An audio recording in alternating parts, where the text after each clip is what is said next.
very warm welcome বন্ধুরা। The World Good Health এ আপনাদের সবাইকে স্বাগত জানাই। আজকের পর্বে আমরা কার্ডিওলজি নিয়ে আলোচনা করব। হার্ট আমাদের খুবই ইম্পর্টেন্ট অর্গান।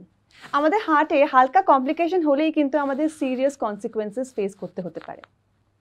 হার্টের ভলভের সমস্যা ধরা দিলেই আমরা নর্মালি জানি যে আমাদের ওপেন হার্ট সার্জারি করতে হয়।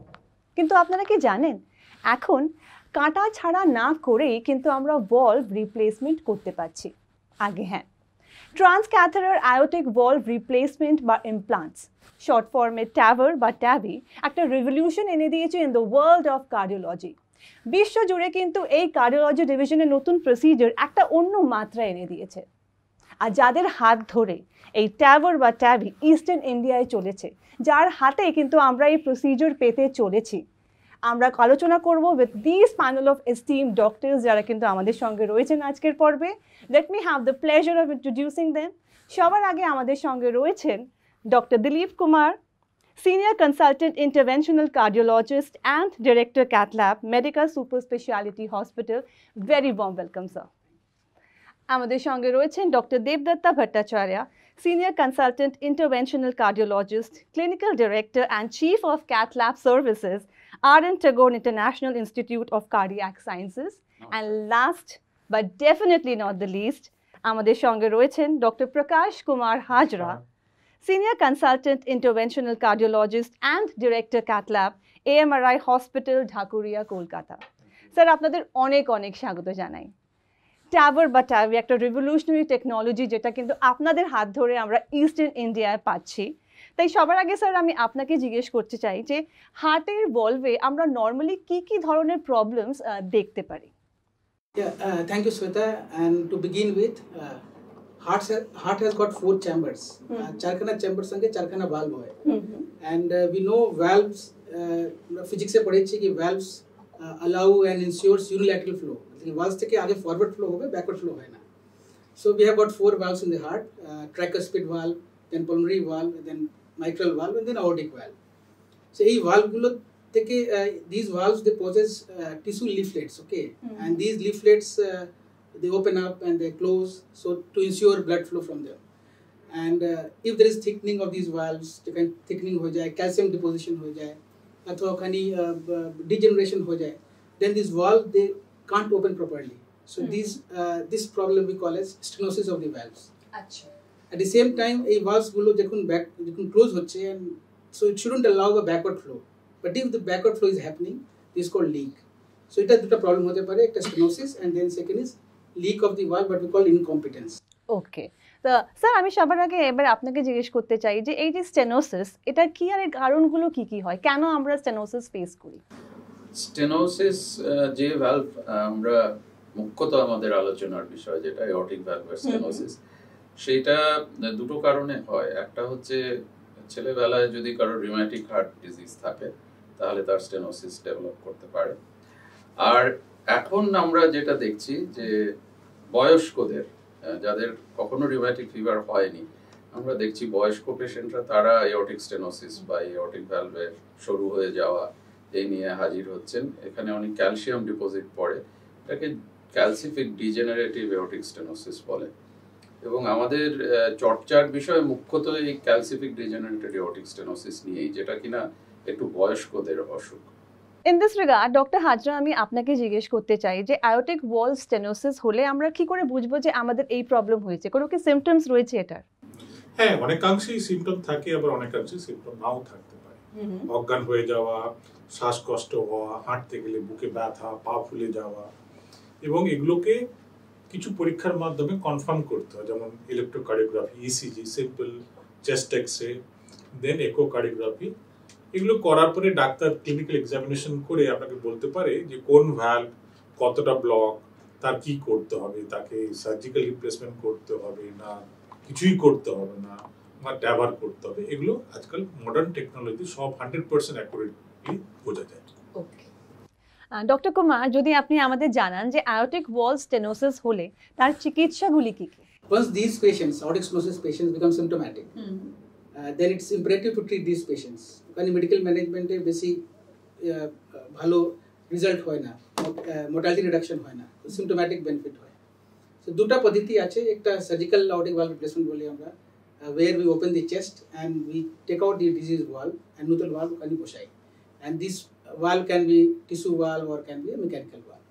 Second जो treatment option আছে, that is TAVR, and there we don't need to open the chest. We take the valve, which is a bioprosthetic valve, through groin, and we insert it inside the diseased valve through a catheter. Okay. So these two options are there. তাহলে doctor Bhattacharya, তাহলে কি আমরা এটা মানবো যে tower হচ্ছে open heart surgery থেকে আরো বেশি বেটার অপশন? এটা একটু পিছিয়ে যেতে হয় আপনার এই প্রশ্নটার উত্তর দিতে গেলে, যে টাওয়ার কেন ডেভেলপ করলো। স্যাভার তো ছিলই, অর্থাৎ সার্জিক্যাল অ্যাওর্টিক ভালভ রিপ্লেসমেন্ট তো হচ্ছিলই, এবং সার্জিক্যাল অ্যাওর্টিক ভালভ যাদের রিপ্লেসমেন্ট সাকসেসফুলি হয়েছে তাদের রেজাল্টও ভালো। তাহলে টাওয়ার কেন, টাওয়ারের প্রয়োজনীয়তা কিভাবে শুরু হলো? দেখা গেছে, আমি প্রথমেই বলেছি যে এটা বয়স্কদের অসুখ। যখন একজন মানুষের 70 বছর পেরিয়ে যায়, তখন যত বয়স বাড়ে তত সার্জিক্যাল রিস্ক বাড়ে। হতে হতে এমন একটা সময় আসে যখন সার্জনরা বলেন যে টু রিস্কি, একে অপারেশন করা যাবে না, বা অপারেশন করলেন তারপর নানা রকম কমপ্লিকেশন হয়ে রেজাল্ট অত ভালো হলো না। লাংয়ের কমপ্লিকেশন হতে পারে, ব্রেনের কমপ্লিকেশন হতে পারে। এইসব বয়স্কদের সার্জিক্যাল অপারেশনের এইসব দিক আছে। সেই জন্যই এই ট্রান্স অ্যাওর্টিক ভালভ রিপ্লেসমেন্ট, যেটা ক্যাথেটার দিয়ে, যে ক্যাথেটার বেস টেকনিক, সেইটা ডেভেলপ করে। এবং তাতে দেখা গেছে যে যেসব পেশেন্টরা সার্জনরা বলছেন যে এদের করা যাবে না, তাদের টাওয়ার করে দেওয়া যাচ্ছে এবং তাদের ভালো ফল হচ্ছে। এইভাবে শুরু হয় হাই রিস্ক পেশেন্টের। তারপরে দেখা গেল যে মডারেট রিস্ক আর লো রিস্ক পেশেন্ট, যেগুলো সার্জনদের হাতে ভালো রেজাল্ট হয়, সেগুলোতেও যদি টাওয়ার বা ট্যাভি করা হয়, তাহলে এদের রেজাল্ট সার্জনদের রেজাল্টের সঙ্গে তুলনীয় বা ইভেন কিছু কিছু ক্ষেত্রে বেটার। ফলত এখন 3টে রিস্ক ক্যাটাগরিতেই বয়স্ক পেশেন্টদের জন্য, অর্থাৎ যারা 65 বছর বয়স পার হয়ে গেছেন, তাদের ক্ষেত্রে টাভার এবং স্যাভার দুটো অপশনই এখন অন দ্য টেবল। বুঝতে পেরেছেন তো? কাজেই এই যে ডেভেলপমেন্টটা হয়েছে, এটা গত 10 বছর ধরে হয়েছে। প্রথমে হাই রিস্ক পেশেন্টদের কম্প্যারিজন করা হয়েছে সার্জারির সাথে, তারপর মডারেট রিস্ক, এবং এখন লো রিস্ক। কাজেই আপনার প্রশ্নের উত্তর হচ্ছে যে সার্জিক্যাল অ্যাওর্টিক ভালভ রিপ্লেসমেন্ট কি আস্তে আস্তে উঠে যাবে বয়স্ক পেশেন্টদের? হয়তো উঠে যাবে, কেননা টাভার আস্তে আস্তে সার্জিক্যাল অ্যাওর্টিক ভালভ রিপ্লেসমেন্টকে টেক ওভার করবে। ওকে, আর এই যে আমরা ভালভ রিপ্লেসমেন্ট করছি with another valve for sure, কি ধরনের ভালভ ইউজ করা হয়? এগুলো টিস্যু ভালভ। এগুলো টিস্যু ভালভ। এই ভালভগুলো আমরা একটা স্টেন্টের মধ্যে এই ভালভগুলো থাকে। স্টেন্টটা যখন ফুলিয়ে দেওয়া হয় তখন ভালভটা ডিপ্লয়েড হয়ে যায়। ওকে, ডক্টর হাজরা, যদি আপনি আমাদের জানান যে এই যে টাভার প্রসিজার আমরা অ্যাপ্লাই করি, এর উপকারিতা কি? যে কোনো ভ্যালভের অপারেশন করতে গেলে যে বাইপাস করি আমরা, তার স্ট্রোক হওয়ার চান্স, তার মৃত্যুর চান্স, তার সারা জীবন ব্লাড থিনার খাওয়ার চান্স অনেকটাই কমে গেল। এটা হচ্ছে ওয়ান টাইম প্রসিজিওর এবং এটা মাইক্রো সার্জারি। এটা করলে আপনাকে সারা জীবন ব্লাড থিনার খেতে হবে না, কোনো ব্লাড ট্রান্সফিউশন লাগবে না, কোনো সুতো লাগবে না, কোনো অ্যানেস্থেসিক এজেন্ট লাগবে না, মেশিনে শুতে হবে না আপনাকে বেশিক্ষণ, এবং এটা পরের দিন আপনি বাড়ি চলে যেতে পারেন। এবং এটা হাই রিস্ক, ডক্টর ভট্টাচার্য বললেন, দিলীপ বললেন, যে এই যে হাই রিস্ক পেশেন্ট যেখানে করতে গেলে মৃত্যুর চান্স বেশি, তাদের কোনো অপশন ছিল না। They are no option patients. Now no hope, no option patient একটা বড় অপশন। এবং এটার উপকারিতা এটাই যে এটা সার্জিক্যাল ভালভের মতোই কাজ করে, বাট উইথ লেস রিস্ক। ওকে, তাহলে ডক্টর কুমার, যদি আপনি আমাদের জানান, যেহেতু আমরা স্যারের কাছ থেকে জানলাম যে হাই রিস্ক পেশেন্টস বা সিনিয়র সিটিজেন্স, তাদের উপরে কিন্তু টাভার করা যেতে পারে, এছাড়াও কি মানে নর্মাল যাদের লো রিস্ক রয়েছে তারাও কি টাভার প্রসিজার মানে অ্যাপ্লাই করতে পারে নিজেদের উপর যদি কোনো ধরনের সমস্যা দেখা যায়? ডেফিনেটলি। এখানে একটা জিনিস জানা খুবই ইম্পর্টেন্ট, কি low risk doesn't mean younger patients. এই যে রিস্ক ক্যালকুলেশন করি আমরা, বেসিক্যালি সার্জিক্যাল রিস্ক ক্যালকুলেট করি। পেশেন্টের সিওপিডি, লাংস খারাপ আছে, সিওপিডি আছে, পেশেন্ট ডায়াবেটিস আছে, ক্রিয়েটিনিন হাই আছে, কিডনি ফেলিওর আছে, পেশেন্ট খুবই elderly 85-90 years, then we calculate the risk, the euro score boli, আমরা STS score boli. So if this risk score is less than, the patient falls in low risk category, even then tower is now showing as per results at par with surgical aortic valve AVI. মানে কিছু কিছু protocols কে মাথায় রেখে যদি আমরা মনে করি যে absolutely safe to go ahead তাহলে কিন্তু we can go ahead with any patients even with the low risk patients, এটা আমরা জানলাম।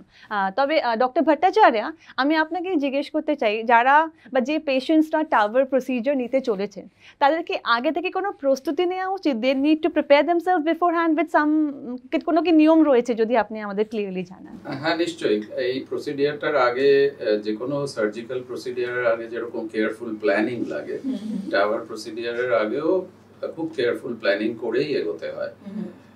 দুটো জিনিসের দিকে খেয়াল রাখতে হয়। একটা হচ্ছে যে ভ্যালভটা আমরা রিপ্লেস করতে চলেছি সেই ভ্যালভের আকৃতিটা কি রকম এবং সেখানে কোথায় ক্যালসিয়ামটা ডিপোজিট হয়ে আছে এবং সেই ভ্যালভের সাইজ কত, এই সাইজিংটা খুব ইম্পর্টেন্ট। এবং এখন আজকাল আমরা সিটি অ্যানজিও করে এটার সাইজিং করি। এটা গেল 1 নম্বর। আর 2 নম্বর হচ্ছে যে রাস্তা দিয়ে ভ্যালভটা যাবে, অর্থাৎ যে পেরিফেরাল ভাস্কুলেচার যেটাকে বলে, সেইটার হেলথটা কিরকম। অর্থাৎ আপনার পেরিফেরাল ভাস্কুলেচার, পায়ের আর্টারিগুলো যদি খুব সরু সরু হয়, সেখান দিয়ে আপনার টাওয়ার ভ্যালভ পাঠানো অসম্ভব হতে পারে। সেইটা খুব কেয়ারফুলি দেখে নিতে হয়। এই দুটো দিক যখন দেখে নেওয়া হলো, তখন বাকি যেসব ব্লাড টেস্ট করা হয় সেগুলো হচ্ছে রুটিন ব্লাড টেস্ট। কিডনি ফাংশনটা একটু ভালো করে দেখতে হয় এবং এইগুলো হচ্ছে routine blood test before any operation. এই ওয়ার্কআপ গুলো যখন হয়ে যায় তখন আমরা টাওয়ারে প্রসিড করতে পারি। ওকে ডক্টর হাজরা, যদি এই ক্ষেত্রে আপনি আমাদের জানান যে যাদের যে পেশেন্টসের উপরে টাওয়ার প্রসিজার করা হয়েছে কত তাড়াতাড়ি তারা স্বাভাবিক জীবনে আবার ফিরে আসতে পারবে? আমার যা প্রথম পেশেন্ট 89 ইয়ার্স ফিমেল, সল্টলেক বাসিন্দা, পরের দিনই সে ঠিক হয়ে যায়। পরের দিনই সে হাসতে খেলতে পারবে, চলে বেড়াতে পারবে, তারপরের দিনই সে বাড়ি যায়। এটাই হচ্ছে টাওয়ারের বিউটি। তার বুকে একটাও ইনসিশন রইল না, কোনো স্কার রইল না। Without touching the heart you are treating the heart. So that's a beautiful thing. আপনার অরিজিনাল ভ্যালভ আপনার কাছে থাকলো, শুধু যে ফাংশনটা বন্ধ হয়ে গেছিল সেটাকে আমরা একটা স্টেন্টের মাধ্যমে, ছোট্ট প্রসিজারের মাধ্যমে, দিলীপ এবং দেবদত্তা আমার সাথে এগ্রি করবে, এটা হচ্ছে বিশাল বড় innovations in science. Indeed a revolutionary technology, যেটা কিন্তু আমি আগেও বলেছিলাম, tower absolutely is bringing a revolution in the field of cardiology। তবে এই ক্ষেত্রে ডক্টর কুমার, আমি আপনাকে জিজ্ঞেস করব যে ভলভটা বসানো হলো, তার পেশেন্টের শরীরে কত বছর থাকে? এটা ডিপেন্ড করে, অনেকগুলো ফ্যাক্টর আছে। বাট অন এভারেজ যখন ইফ সামওয়ান আস্ক কি কতদিন থাকতে পারে ভ্যালভগুলো, then it is around 8 to 10 years. So you can be rest assured that 10 years you will be fine with that valve. পেশেন্টে যার উপরে ভলভটা বসানো হয়েছে তার লাইফস্টাইল বা তার হেলথ রিলেটেডও মানে খুব ডিপেন্ড করছে না। কেউ যদি অনেক ধরনের সমস্যা থাকে তাহলে তো ভলভটাকে সাপোর্ট করতে পারছে না। ডাক্তারের উপর ডিপেন্ড করে, টেকনোলজির উপর ডিপেন্ড করে, many factors আছে। There are some of the valves they get some thrombus there which is detected in CT angiogram, CT. So এই রকম পেশেন্ট কিভাবে আগে future how they will Debdutta একটা বড় সেন্টারে কাজ করে, ওরা একটা বড় সেন্টার কাজ করে, ওনার কাছ থেকে শুনি যে সার্জিক্যাল মানেই যে একদম গসপেল ট্রুথ আর কিছু হবে না, এটা কিন্তু ভুল ধারণা। কি দেবদত্ত দা? হ্যাঁ, ঠিক। সে তো মানে সব রকম সার্জারিতেই কম বেশি আমরা দেখি যে there are some patients যাদের results are different from other patients. তবে ডক্টর ভট্টাচার্য, যদি আপনি আমাদের জানান যে এই টাওয়ার প্রসিজার ভারতে কোথায় কোথায় এখন করা হচ্ছে? অল ওভার ইন্ডিয়া হচ্ছে এখন tower. Eastern India, western India, southern India, Northern India. আমার মনে হয় there are 200 saunters in India যেখানে এখন টাওয়ার হচ্ছে। ওকে। তবে ডক্টর হাজরা, যদি আপনি আমাদের জানান যে এই টাওয়ার প্রসিজার নিয়ে কতটা সাধারণ মানুষ এখন কনসিয়াস হয়েছে, তারা কি জানে যে এইরকম একটা প্রসিজার এসেছে, নাকি this is the first time we are actually telling our eastern India audiences? এটা ফার্স্ট টাইম নয়, কোভিড এর জন্য আমরা অনেকটা পিছিয়ে গেছি এবং এর জন্য দরকার মিডিয়া, সোশ্যাল মিডিয়া এবং প্রিন্ট মিডিয়া এগিয়ে আসা এবং এর উপকারিতা মানুষের কাছে পৌঁছে দেওয়ার দায়িত্ব ডাক্তারের, সোশ্যাল মিডিয়ার। এবং কিছু কিছু ক্ষেত্রে আমরা দেখি কিছু হার্ডেলস আমরা ফেস করি। মেইনলি একটা হচ্ছে মিথ যে এটা আমরা বেশি দিন চলবে না, এটা যে টেম্পোরারি টেকনোলজি, এটা সার্জিক্যাল ভ্যালভের আশেপাশে দাঁড়াতেই পারে না। এটা is discouraged mainly by the surgeon. এটাও অ্যাঞ্জিওপ্লাস্টির ক্ষেত্রে বা যে কোনো একটা প্রসিজারের ক্ষেত্রে এটা আগেও ছিল কারণ সার্জারিটা পৃথিবীতে প্রথম আসে, তারপরে স্টেন্ট আসে, তারপরে ভ্যালভ স্টেন্ট আসে। তেমনি প্রত্যেকটা ইনোভেটিভ নতুন টেকনোলজি আসতে গেলে, প্র্যাকটিস করতে গেলে কিছু কিছু ব্যারিকেড, কিছু কিছু হার্ডল, কিছু কিছু ইনহিবিশনস মানুষের মনে থাকে, এবং আস্তে আস্তে আমাদের দায়িত্ব যে এটাকে মানুষের উপকারিতার জন্য, এবং মানুষের মৃত্যুর হার তো অনেক কম সার্জিক্যালে। As I said initially, প্রথমবার যেটা বললাম, without any scar, without any knife, you can have a normal life next morning. And you do not know যখন আপনি সার্জারিতে যাচ্ছেন আপনি পরের দিন ফিরে আসবে কিনা আপনি জানতে পারবেন না। কিন্তু এই অপারেশনটা কনসিয়াস সিডেশনে অনেক সময় করা হয়, আপনি জানতে পারছেন কি হচ্ছে, কথাবার্তা শুনতে পাচ্ছেন, গান শুনতে শুনতে এই অপারেশনটা হয়ে যায়। ওকে, আচ্ছা, তার মানে আমাদের এই ট্যাবের প্রসিজার যদি আমরা করতে চাইছি তাহলে কিন্তু আমাদের পুরো ফুল জেনারেল অ্যানেস্থেশিয়ারও দরকার পড়ছে না। ওকে, দ্যাট ইজ ইন্টারেস্টিং। আর এই যে কনসিয়াসনেসের কথা আমরা বললাম, তার জন্যই কিন্তু আমাদের এই ওয়ার্ল্ড গুড হেলথের এই ডিসকাশন, যার জন্য কিন্তু সুন্দরভাবে আপনারাও বুঝতে পারছেন যে how easy and revolutionary this technology is. কীভাবে আমরা সিম্পল মানে একটা প্রসিজার নিয়ে আমাদের হার্টের ভলভকে রিপ্লেস করতে পারছি, এবং নেক্সট দিন থেকে কিন্তু আমরা একেবারে নর্মাল লাইফ লিডও করতে পারছি, তাই তো? ডক্টর কুমার, আমি আপনাকে জিজ্ঞেস করব যে টাভার প্রসিজার বা সার্জারির জন্য, সার্জারি বলবো না, আমি প্রসিজারই বলবো, বিকজ এটা অ্যাবসলিউটলি নন সার্জিক্যাল আপনি বলছেন। এই প্রসিজারের জন্য তো নিশ্চয়ই অনেক ধরনের যন্ত্রপাতি বা ডিভাইসেস আমাদের লাগে। সেই ডিভাইসেসগুলোকে আমরা এখন এখানে অ্যাবসলিউটলি মানে কনভিনিয়েন্টলি পেয়ে যাচ্ছি। এটা basically in 2012 tower in India started. আচ্ছা, in a normal proper manner, commercial manner. ওর আগে just first in man study গুলো হচ্ছিল, and then since 2012 থেকে টাওয়ার ইউজ হচ্ছে, and previously the valves were getting imported. সব বাইরের ভালভ ছিল, বাহার company valve ছিল। Good thing is happened last 5 to 6 years.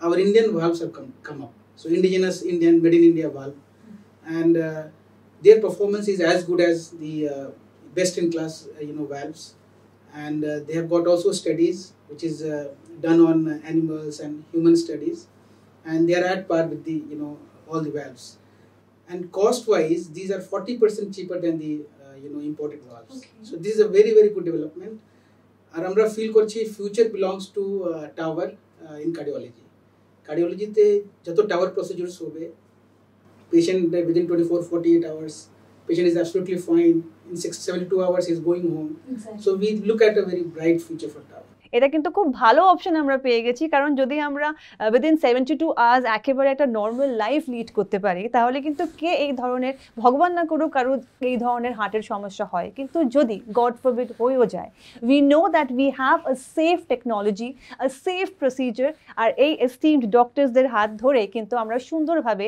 আমাদের নর্মাল লাইফ আবার লিড করতে পারি। Thank you so very much, doctors. It was pleasure having three of you here. তাহলে বন্ধুরা, আশা করি আমাদের আজকের ডিসকাশন আপনাদের খুবই কাজে লাগবে। কনফিডেন্টলি আমরা জানি যে টাভার এমন একটা রেভলিউশনারি টেকনোলজি যার মাধ্যমে কিন্তু আমরা ভলভ রিপ্লেসমেন্ট করে একটা নর্মাল লাইফ লিড করতে পারছি উইদিন 72 আওয়ার্স।